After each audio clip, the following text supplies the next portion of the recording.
Hello dear students, आप सभी का अपने यूट्यूब प्लेटफॉर्म पर हार्दिक स्वागत एवं अभिनंदन है। मैं मयंक शर्मा। जैसे कि हम लास्ट वीडियो लेक्चर्स में देख चुके हैं, हम क्लास 12th की फिजिक्स स्टार्ट की हुई है। उसमें हमने चैप्टर 1 पे बात की हुई है। तो आज मैं उसको थोड़ा सा जो हमने कल पढ़ा था उसको थोड़ा सा रिवाइज कर देता हूँ। कल हमने जो देखा था वो सबसे पहले हमने इलेक्ट्रोस्टेट की जो डेफिनेशन थी कि स्थिर वैद्युत की हम कहते कैसे हैं वो देखा था। उसमें हमने बताया था कि अगर कोई आवेश या चार्ज स्टेबल है, स्थिर है, तो उससे जो प्रभाव होंगे उसके बारे में हम इस चैप्टर्स में डिस्कस करेंगे। और ये दो चैप्टर हैं, चैप्टर 1 और चैप्टर 2, ये दोनों किसके हैं? इलेक्ट्रोस्टेट के हैं। उसके बाद जब हमने देखा कि सबसे पहले जो स्थिर वैद्युत की है इसकी खोज किसने की थी, थेल्स नामक एक वैज्ञानिक आए थे जिन्होंने स्थिर वैद्युत की खोज की थी। स्थिर वैद्युत की के लिए जो मोस्ट इंपॉर्टेंट चीज होती है वो होता है चार्ज। चार्ज, आवेश। और आवेश के बारे में हमने कल डिस्कस किया था कि कौन कौन से आवेश होते हैं, धनावेश और ऋणावेश होते हैं। प्रोटॉन और इलेक्ट्रॉन, उनके हमने मास के बारे में बताया था, इन पर कितना मास होता है और कितना चार्ज होता है। उसके बाद हमने इसमें देखा था कि जो समान समान जो आवेश होते हैं वो एक दूसरे को प्रतिकर्षित करते हैं, जबकि विपरीत प्रकृति के आवेश क्या करते हैं, एक दूसरे को आकर्षित करते हैं। ऐसे हमने इन पे कुछ डिस्कस किया था।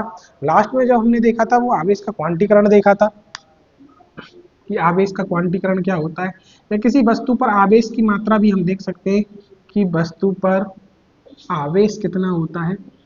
इस तरह से भी हम उसको देख सकते हैं। मैंने बताया था Q equal to L E. ठीक है। अगर आप लिखना चाहें बुक के अनुसार तो पॉजिटिव नेगेटिव लगा सकते हैं कि अगर पॉजिटिव आवेश होगा तो पॉजिटिव आ जाएगा और नेगेटिव आवेश होगा तो नेगेटिव आ जाएगा। ये हमने कल देखा हुआ था। और इलेक्ट्रॉन की आपको यहाँ पर मैंने वैल्यू बताई थी क्या, 1.6 इंटू 10 की पावर -19 कूलाम, और ये भी कैसे, माइनस। ठीक है। इस पर हम बहुत सारे न्यूमेरिकल्स आपको देखने को मिलेंगे, बुक में भी देखने को मिलेंगे। और मैं एक आज आपको एक न्यूमेरिकल बता देता हूँ जो मोस्ट भी है थोड़ा सा, क्योंकि कई बार एग्जाम में पूछा जाता है कि एक कूलाम आवेश के लिए कितने इलेक्ट्रॉन की आवश्यकता होगी। मतलब अगर मुझे किसी वस्तु को एक कूलम आवेश ट्रांसफर करना है, देना है, तो मुझे कितने इलेक्ट्रॉन उसको देने पड़ेंगे। ठीक है। तो आइए यहाँ पर फॉर्मूला भी लिखा हुआ है, डिस्कस कर लेते हैं कि अगर मुझे एक कूलम आवेश, मतलब देखिए आवेश आपको न्यूमेरिकल कैसे सॉल्व करना है। देखो क्यू है आवेश, और आवेश का ऐसा ही मात्रक क्या होता है, कूलम। तो मुझे पता है क्यू की वैल्यू, ठीक है, 1 कूलम। और इलेक्ट्रॉन की वैल्यू मुझे पता है, मुझे किसकी वैल्यू निकालनी, एन की। यहाँ पर मैं आपको देता हूँ, देखो क्यू क्या होता है, आवेश। एन क्या होता है, आवेशों की संख्या होती है कि कितने आवेश दिए हैं या कितने आवेश लिए।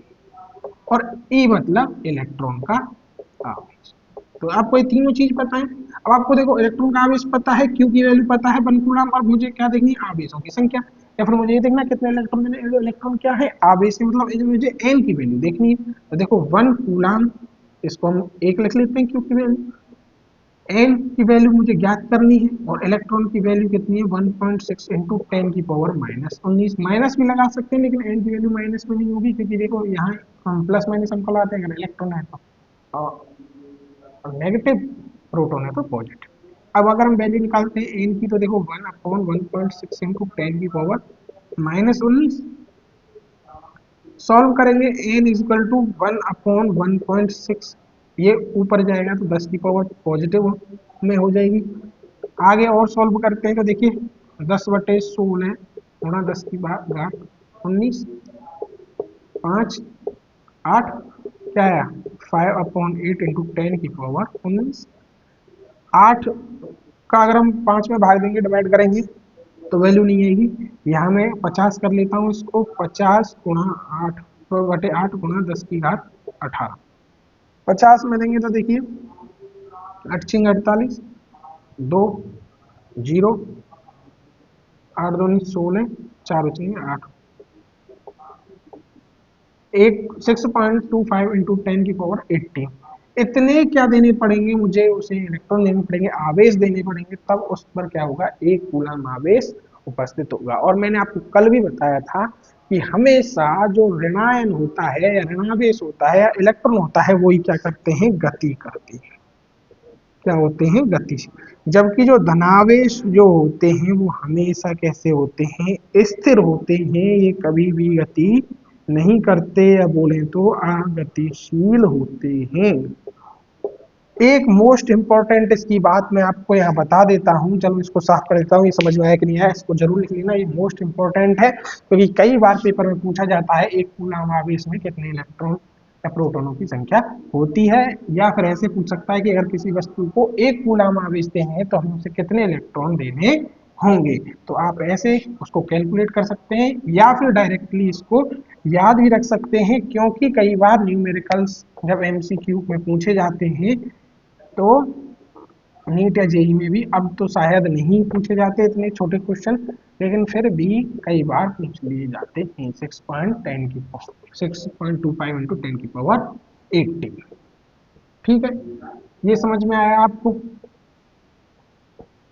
अब बात कर लेते हैं आवेश के बारे में। जो आवेश होता है हमारा वो एक कैसी राशि है, अदिश राशि है। आवेश charge is a scalar quantity. कैसी क्वांटिटी है, स्केलर क्वांटिटी, वेक्टर क्वांटिटी नहीं है, और वेक्टर क्वांटिटी नहीं है, इस पर डायरेक्शन का कोई भी इफेक्ट नहीं पड़ेगा। यहां तक आपको समझ में आया कि नहीं आया। अब बात कर लेते हैं, एनसीईआरटी में कुछ एग्जांपल्स दिए हुए हैं जिनसे हमें पता चलता है कि जो पॉजिटिव पॉजिटिव होते हैं वो एक दूसरे को प्रतिकर्षित करते हैं और नेगेटिव पॉजिटिव एक दूसरे को आकर्षित करते हैं, अट्रैक्ट करते हैं। वो कैसे, कि देखो एनसीईआरटी में दो एग्जांपल है, जैसे कि एक कांच की छड़ और बिल्ली की खाल ले लेते हैं, या ऊन का कपड़ा ले लेते हैं, ऊन या फर को रगड़ने पर, और दूसरा एक एग्जांपल दे रखा है एवोनाइट की छड़ या वही ऊन और फर को रगड़ने पर। थोड़ा सा इस पर डिस्कस कर लेते हैं। यहां हम कांच की छड़ को अगर हम देखते हैं,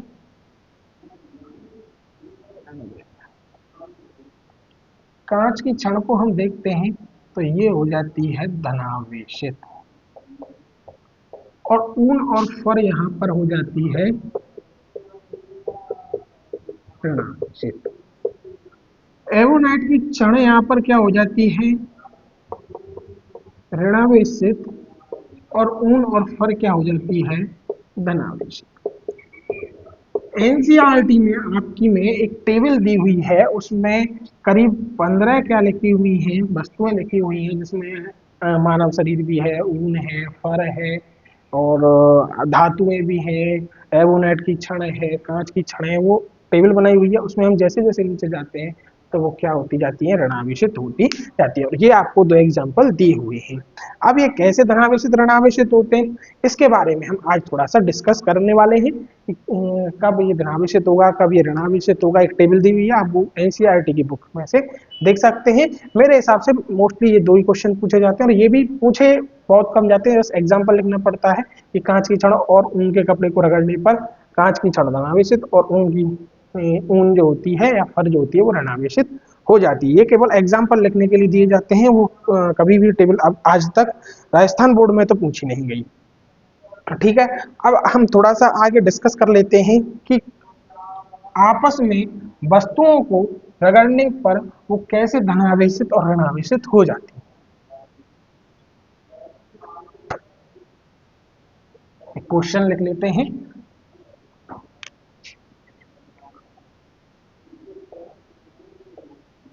वस्तुओं को आपस में रगड़ने पर वस्तु धनावेशित व ऋणावेशित हो जाती है, क्यों। ठीक है, मोस्टली हम बात करते हैं। अब देखिए होता क्या है, इसका हम उत्तर लिखेंगे। देखिए एक छोटा सा एग्जांपल आपको मैं दे देता हूं, कल भी हमने लिया था Na। इस पर 11 इलेक्ट्रॉन और 11 क्या होते हैं, प्रोटॉन। मतलब 11 इलेक्ट्रॉन प्रोटॉन को भी छोड़ दें तो 11 पॉजिटिव आयन और 11 नेगेटिव आयन। ठीक है, कहने का मतलब इसमें जो होता है 281, आप केमिस्ट्री पढ़ के आए होंगे। इस तरह से इलेक्ट्रॉन होते हैं, प्रथम कक्ष में 2, दूसरे में 8 और लास्ट के में 1, क्योंकि इसका जो परमाणु क्रमांक है वो क्या है, 11। ये केमिस्ट्री की बात है, वो आप केमिस्ट्री में पढ़ चुके आ चुके हैं। अब बात कर लेते हैं कि देखिए इसके अंतिम कक्ष में कितना है, 1 है। अगर, और एक बात कर लेते हैं Cl की, इसका होता है 287। ठीक है, अब देखिए दोनों धातुएं हैं, इसके में एक इलेक्ट्रॉन है। अगर ये एक इलेक्ट्रॉन निकल जाता है तो इस पर कितने इलेक्ट्रॉन बचेंगे, 10। तो ये कैसी हो जाएगी, धनावेश। अगर इस पर ये कितने हैं, 7 इलेक्ट्रॉन है। ठीक है, अगर इस पर एक और इलेक्ट्रॉन आ जाता है तो ये 288। ठीक है, या ऐसे मान लें इस पर 17 इलेक्ट्रॉन है, 17 प्रोटॉन है, इसको भी छोड़िए आप। अगर इस पर एक और इलेक्ट्रॉन आ जाता है तो 18 इलेक्ट्रॉन हो जाएंगे, और ये कैसी हो जाएगी, ऋणावेशित हो जाएंगी। होगी या नहीं होगी, ये दोनों कब ऋणावेशित कब धनावेशित क्यों होती है, ये निर्भर करता है विद्युत ऋणता के ऊपर। ठीक है, और विद्युत ऋणता क्या होती है मोस्टली, जैसे देखिए इसका नाभिक क्या होता है, थोड़ा बड़ा होता है साइज में, बड़ा होगा तो क्या होता है कि जो प्रोटॉन न्यूट्रॉन है वो बाह्य कक्ष के जो इलेक्ट्रॉन होते हैं उन पर फोर्स कम लगा पाते हैं, जिससे वो आसानी से निकल जाता है। इसमें क्या होता है, वो छोटा होता है, थोड़ा स्ट्रांग होता है इनका फोर्स। तो ये क्या है कि अपने इलेक्ट्रॉन को बहुत ही अधिक बल से बांधे हुए होता है। अब जब हम रगड़ते हैं एक दूसरे की, दो चीजों को रगड़ते हैं, जैसे आपकी दो हथेलियां हैं, आपको आप इन्हें रगड़ेंगे तो क्या होता है कि ऊष्मा उत्पन्न होगी, और ऊष्मा उत्पन्न होने की वजह से क्या होता है कि जो बाह्य कक्ष के इलेक्ट्रॉन है वो दूसरे पदार्थ पर जो इसे ग्रहण करना चाहते हैं उस पर चले जाते हैं। जब इलेक्ट्रॉन इस Na से Cl पे जाएंगे तो यहाँ एक इलेक्ट्रॉन की कमी होगी, तो ये क्या हो जाएगा, देखो 11 प्रोटॉन है, उसकी वजह से धनावेशित हो जाएगा। लेकिन इस पर एक और इलेक्ट्रॉन आएगा, इस पर इलेक्ट्रॉन की क्या हो गई, अधिकता हो गई, इलेक्ट्रॉन की अधिकता। ठीक है, और इस पर क्या हो गई, इलेक्ट्रॉन की कमी हो गई। ठीक है, यहाँ इलेक्ट्रॉन की कमी हुई है तो मतलब धनावेशित, यहाँ इलेक्ट्रॉन की अधिकता हुई है तो ऋणावेशित। लेकिन देखिए जो ट्रांसफर हो रहा है वो क्या हो रहा है, केवल इलेक्ट्रॉन होता है। इसीलिए मैंने आपको स्टार्टिंग में ये बात बता दी थी, और आपको याद भी रखनी है कि धनावेश कभी भी गति नहीं करते, हमेशा जो गति करते हैं वो क्या, कौन से करते हैं, इलेक्ट्रॉन ही गति करते हैं। तो वस्तु को जब हम रगड़ेंगे तो क्या होता है, रगड़ने से उनमें क्या होती है, ऊष्मा उत्पन्न होती है, और ऊष्मा उत्पन्न होने से एक वस्तु के इलेक्ट्रॉन दूसरी वस्तु पर चले जाते हैं, जिससे क्या होता है कि जब एक वस्तु से इलेक्ट्रॉन निकलेगा, ठीक है, तो वहां प्रोटॉन बढ़ जाएंगे, क्योंकि प्रोटॉन तो इतने ही है, तो वो तो धनावेशित हो जाएगी, और ये कैसी हो जाएगी, ऋणावेशित हो जाएगी। यही कारण है कि वस्तुएं रगड़ने पर धनावेशित व ऋणावेशित हो जाती है। क्या लिखेंगे, जब वस्तुओं को आपस में रगड़ते हैं तो उत्पन्न ऊष्मा के कारण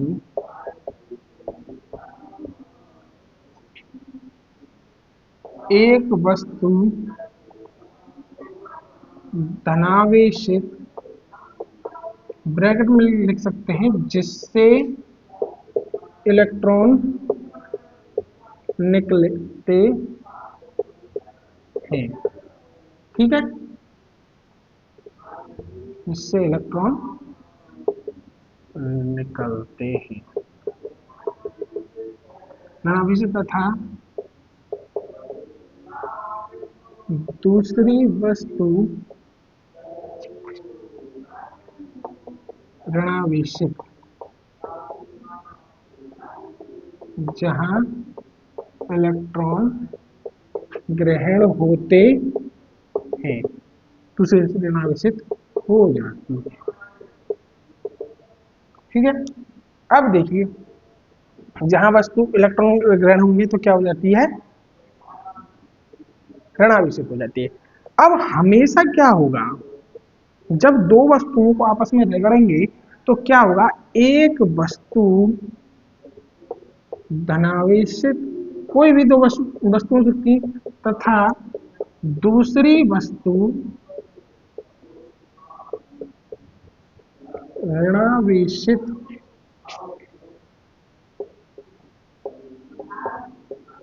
हो जाती है। कहने का मतलब दोनों वस्तुएं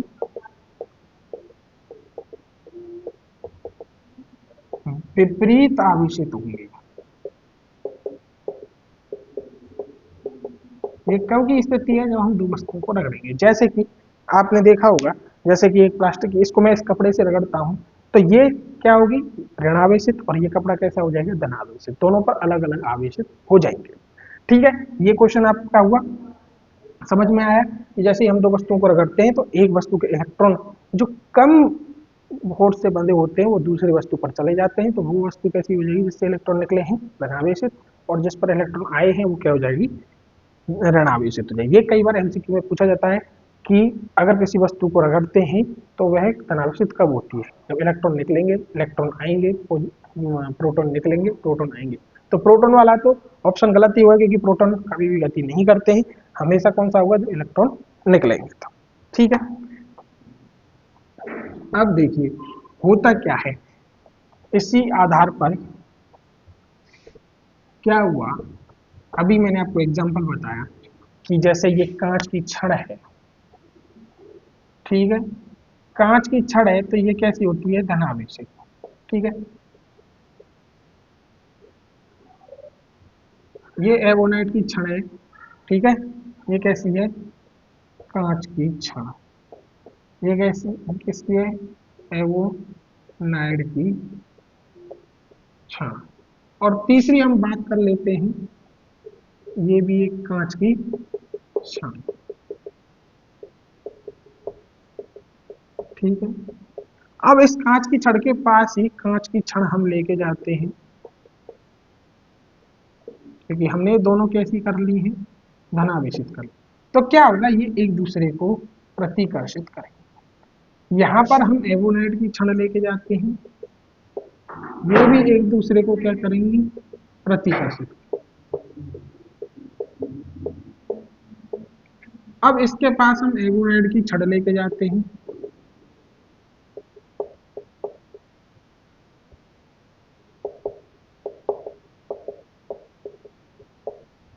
ये एक दूसरे को क्या करेंगी, आकर्षित करेंगी। ये हमने प्रैक्टिकल करके देखा, तो ऐसा था। अब यहाँ हमें पता चल गया कि जो समान समान होते हैं, यहाँ क्या है, असमान। जो समान समान होते हैं वो एक दूसरे को क्या करते हैं, प्रतिकर्षित करते हैं, रिपेल करते हैं। ये भी एक दूसरे को क्या करेंगे, समान समान है, प्रतिकर्षित करेंगे।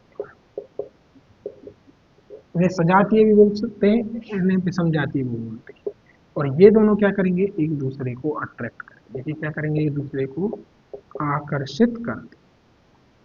ठीक है, इसीलिए हमें पता चला कि जो समान समान होते हैं वो एक दूसरे को प्रतिकर्षित, और जो अलग अलग आवेश होते हैं, जैसे पॉजिटिव नेगेटिव, नेगेटिव पॉजिटिव, वो एक दूसरे को क्या करते हैं, आकर्षित करते हैं। आई बात समझ में। ठीक है, आपने वस्तुओं को आवेशित करना देख लिया। अभी हम आगे जब पढ़ेंगे चैप्टर में, तब हम देखेंगे कि वस्तुओं को तीन तरह से आवेशित किया जा सकता है, उसकी भी हम बात करेंगे। पर उससे पहले हम एक दो छोटी छोटी सी बात जो हमारे एनसीईआरटी में दे रखी है उन पर भी डिस्कस करेंगे। अभी हमने देखा कि वस्तुओं को जब हम रगड़ते हैं तो एक वस्तु धनावेशित, दूसरी वस्तु ऋणावेशित हो जाती है, इस पर बात की। अब हम बात करेंगे कि क्या जब हम वस्तुओं को आवेशित करते हैं, ठीक है, एक वस्तु को आवेश देते हैं या एक वस्तु से आवेश लेते हैं, तो क्या उसके द्रव्यमान पर फर्क पड़ता है। ये आपने कई बार क्वेश्चन देखा होगा कि क्या जब वस्तुओं को आवेशित किया जाता है तो क्या उसके द्रव्यमान पर फर्क पड़ता है। चलो लेते हैं। वस्तुओं के को आवेशित करने पर द्रव्यमान पर क्या प्रभाव पड़ता है। तो पहले तो यह बात करेंगे कि हाँ और ना में कि क्या प्रभाव पड़ता है। और अगर आप ये क्लियर हो जाएगा कि पड़ता है नहीं पड़ता, अगर नहीं पड़ता तो कोई दिक्कत नहीं, अगर पड़ता है तो अगर हम इलेक्ट्रॉन निकालते हैं तब क्या प्रभाव पड़ता है, और इलेक्ट्रॉन हम ग्रहण करते हैं तब क्या प्रभाव पड़ता है।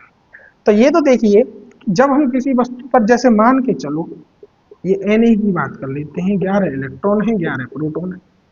अभी मैंने आपको जब चैप्टर स्टार्ट किया था तो दोनों के ऊपर मास पढ़ाया था कि इलेक्ट्रॉन का मास क्या होता है, इसका मास क्या होता है। अब अगर हम इसमें से इलेक्ट्रॉन निकाल देते हैं, यहाँ कितनी 10 इलेक्ट्रॉन, तो एक इलेक्ट्रॉन कम हुआ मतलब एक इलेक्ट्रॉन का मास कम होगा। तो इलेक्ट्रॉन निकालेंगे तो द्रव्यमान में क्या होगी, क्षति होगी। अभी मैं बात करूं Cl की,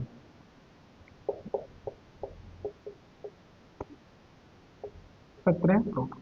अब मैं इसको एक इलेक्ट्रॉन दे देता हूँ तो एक इलेक्ट्रॉन बढ़ गया। अगर हम इलेक्ट्रॉन ग्रहण करते हैं तो क्या होगी इस पर द्रव्यमान की अधिकता।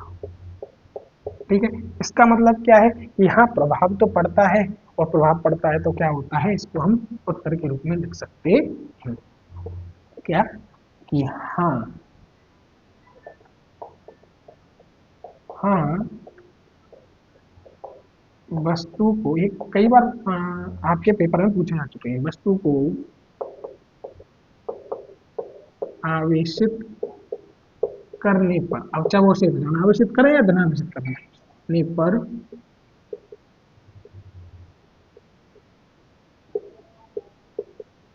द्रव्यमान पर प्रभाव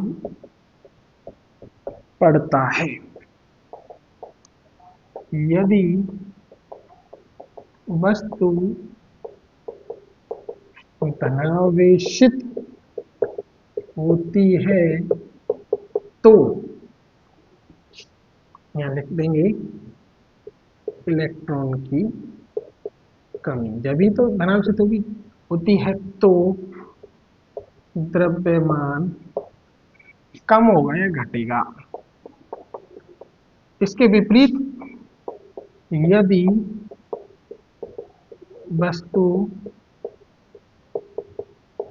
ऋणावेशित होती है, ब्रैकेट में इलेक्ट्रॉन की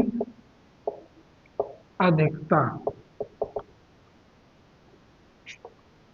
तो द्रव्यमान बढ़ेगा। इट इज क्लियर कि अगर हम किसी वस्तु को द्रव्यमान देंगे तो क्या होगा, वो इलेक्ट्रॉन देंगे तो क्या होगा, उसका द्रव्यमान बढ़ जाएगा, और अगर हम किसी से इलेक्ट्रॉन लेंगे तो उसका द्रव्यमान क्या होगा, कम हो जाएगा। एक इसी पर हम एक न्यूमेरिकल देख लेते हैं कि यदि किसी वस्तु को 10 की घात 15 इलेक्ट्रॉन देते हैं तो उसके द्रव्यमान पर क्या प्रभाव पड़ेगा, क्या प्रभाव पड़ेगा। हल, जब उसको हम देंगे, ठीक है, तो क्या होगा, उस वस्तु का द्रव्यमान बढ़ जाएगा। ठीक है, और बढ़ेगा भी कितना, उसकी अगर हम बात करें, बढ़ेगा कितना, तो देखो क्या, 10 की घात माइनस 15 इलेक्ट्रॉन गुणा इसका द्रव्यमान क्या होता है, 9.1 गुणा 10 की घात माइनस 31 किलोग्राम, 1 किलोग्राम वजन में ही तो होगा। अगर इसको हम मल्टीप्लाई करें तो देखो क्या हो जाएगा, 9.1 गुणा 10 की घात माइनस 31, इसको प्लस में कर लो, प्लस 15, तो 9.1 गुणा 10 की घात करेंगे तो कितना आ जाएगा, -16। इतना प्रभाव पड़ेगा, इतना वजन उसका बढ़ जाएगा। ठीक है, और बात करें आवेश की,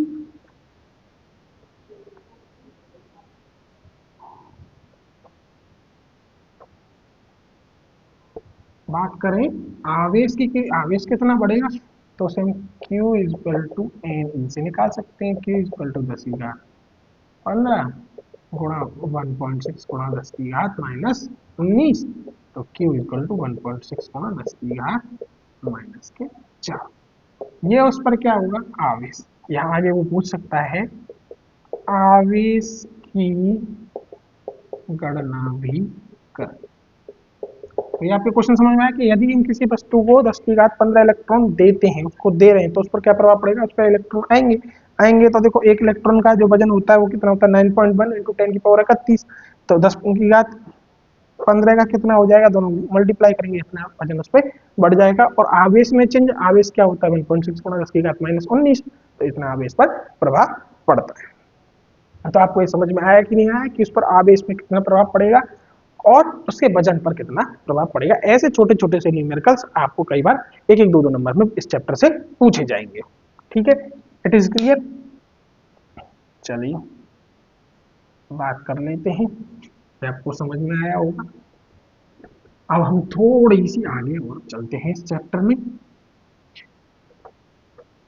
अब देखिए आप एक चीज पढ़ेंगे, भू संपर्कित।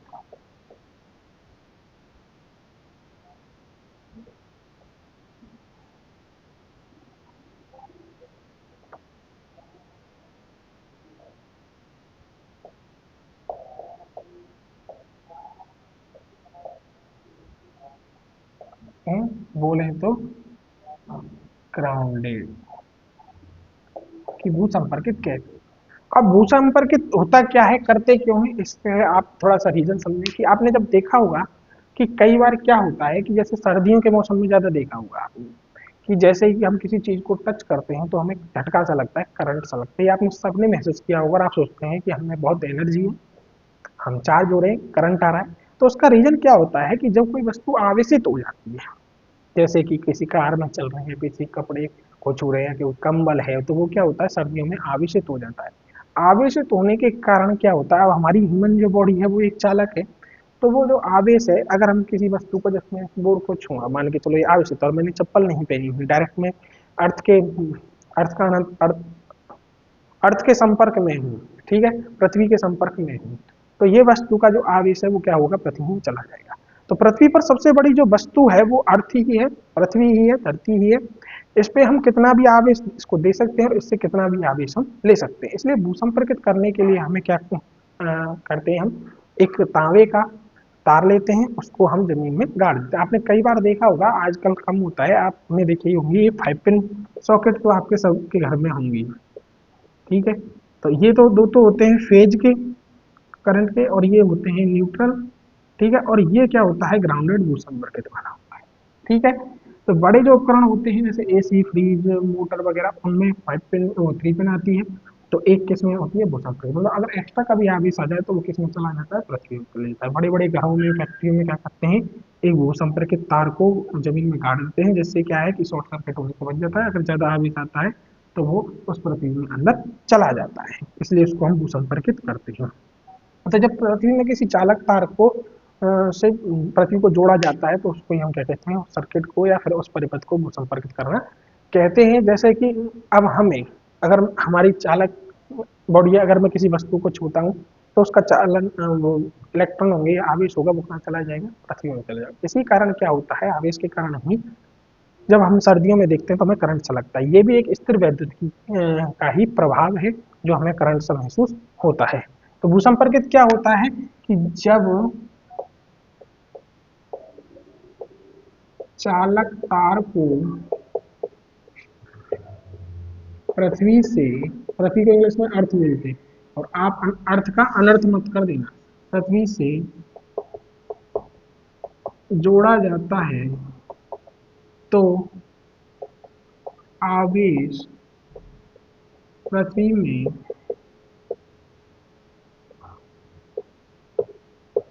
चले जाते हैं, उसे भू संपर्कित कहते हैं। मतलब उसको क्या करते हैं, ग्राउंडेड करते हैं। ठीक है, इस प्रक्रिया को भू संपर्कित कहते हैं। तो ये आपको समझ में आया होगा, भू संपर्कित एक छोटा सा टॉपिक है। जो कई बार पूछा भी नहीं जाता, पर हमें नॉलेज के लिए पता होना चाहिए कि उसमें हम दबा देते हैं तांबे की प्लेट से, फिर उस पर कोयला, मिट्टी और नमक या बजरी ऐसी डाल के उस गड्ढे को बंद कर देते हैं, जैसे एक्स्ट्रा जो आवेश होता है, एक्स्ट्रा जो चार्ज होता है वो उसमें चला जाता है। ठीक है, एक नॉर्मल सी परिभाषा थी, फिर भी आपको पता होना चाहिए क्योंकि स्थिर वैद्युत की आप पढ़ रहे हैं आवेश के बारे में, तो आपको आवेश के बारे में इतनी नॉलेज होनी चाहिए। अब हम बात करेंगे आवेशन के प्रकार। कहने का मतलब हम किसी भी वस्तु को कैसे आवेशित कर सकते हैं। और आवेशन के भी तीन प्रकार हैं। कौन कौन से? एक तो किसी वस्तु को रगड़ने पर बाई रबरिंग, एक होता है चालन द्वारा बाई कंडक्शन, और एक होता है प्रेरण द्वारा बाई इंडक्शन। ये तीनों की बात हम करेंगे नेक्स्ट वीडियो लेक्चर्स में। आज की जो वीडियो थी आपको समझ में आया, टॉपिक थे जो आपको समझ में आया कि नहीं आया, कुछ छोटे छोटे मैंने क्वेश्चंस लिए थे, एक दो न्यूमेरिकल्स लिए थे। इसी तरह हम आगे धीरे धीरे बढ़ते रहेंगे। ये न्यूमेरिकल्स और क्वेश्चंस कई बार आपको, आप जब बोर्ड का पेपर देखेंगे उसमें एक एक दो दो तीन तीन नंबर में आपको, तीन नंबर तो नहीं पर एक या दो नंबर में आपको कई बार पूछे जाते हैं। इनमें से बीच में भी पूछे जाते हैं, या फिर अगर बात करें बाय बाय में भी कई बार ऐसे क्वेश्चन पूछ लिए जाते हैं। तो आपको अब तक का जो चैप्टर चल रहा था वो समझ में आया कि नहीं आया? आप प्लीज़ कमेंट करें, लाइक करें, शेयर करें और अपने दोस्तों तक पहुंचाएं, क्योंकि अभी से आप जब क्लास 12 की तैयारी करेंगे तो पेपर तक आप बहुत अच्छा कर पाएंगे। अब जो आवेशन की बात है वो हम नेक्स्ट वीडियो लेक्चर में कवर करेंगे, और इसी प्रकार हम छोटी छोटी वीडियो बनाकर धीरे धीरे इस टॉपिक को या इन चैप्टर्स को कवर करते रहेंगे। Thank you so much. आपको वीडियो जैसी भी लगी हो प्लीज़ कमेंट करके ज़रूर बताएं, और मिलते हैं नेक्स्ट वीडियो लेक्चर्स में। Thank you.